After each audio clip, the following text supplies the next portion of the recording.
Hey there! In this video, I will show you how to send money from Revolut to PayPal.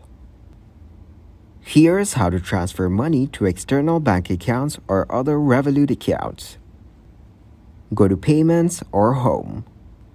Click Send, choose the recipient or counterparty from the list. Or you can click on the plus New button to add a new one. Follow the on-screen instructions to complete your transfer. Please always double-check the account details of the recipient you're sending money to. Once your transfer is complete, it cannot be cancelled. This is all you have to do. Keep this in mind that while this method allows you to move money from Revolut to PayPal, it may involve fees and exchange rates may apply. Be sure to check the fees and exchange rates with both Revolut and PayPal before making any transfers.